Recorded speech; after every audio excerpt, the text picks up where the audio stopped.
Hola, mi nombre es Álvaro Pacheco Luna, con número de matrícula A01652361. Voy a explicar a continuación, por el método de nodos, cómo resolver para el voltaje localizado en la resistencia de 45 ohms. Bueno, pues nosotros sabemos, gracias a la ley de Kirchhoff de corrientes, que todas las corrientes que entran en un nodo son iguales a las corrientes que salen. Si nosotros observamos, tenemos 4 nodos y tierra. Vamos a utilizar el nodo de abajo como tierra y los nodos A, B, C y D. Entonces, si utilizamos la ley de Kirchhoff, nosotros sabemos que las corrientes que entran al nodo A son iguales a las que salen. Nosotros nos están dando una corriente de 50 miliamperes que está entrando. Entonces, procedemos a poner las ecuaciones. Sabemos que 0.005 amperes es igual a, y vamos a utilizar la relación que dice que el voltaje es igual a la resistencia por la corriente. Vamos a dividir la resistencia, entonces nos va a quedar voltaje entre corriente. Entonces nosotros vamos a utilizar que los 5 miliamperes tienen que ser igual al voltaje de A menos el voltaje de B entre la resistencia de 80. Eso va a equivaler a la corriente que pasa por la resistencia de 80 más el voltaje A entre la resistencia de 20.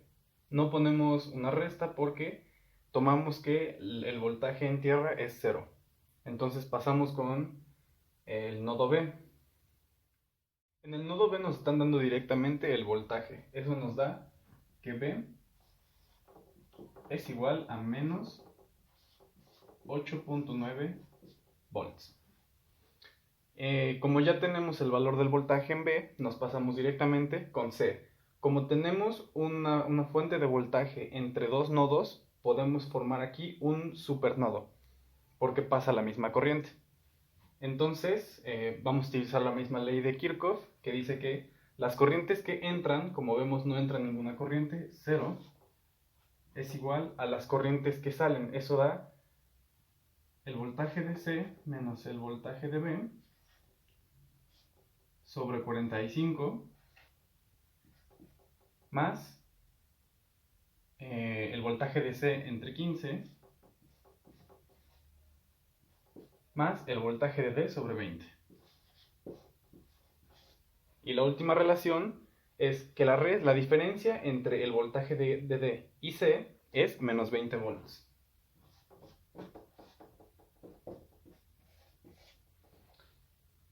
Con estas ecuaciones podemos sacar los valores de A, C y D.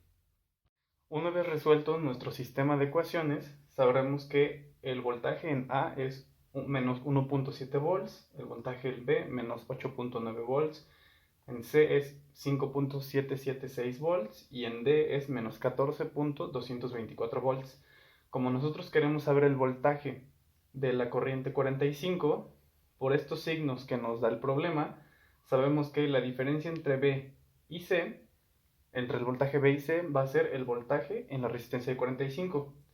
Eso nos da menos 14.676 volts.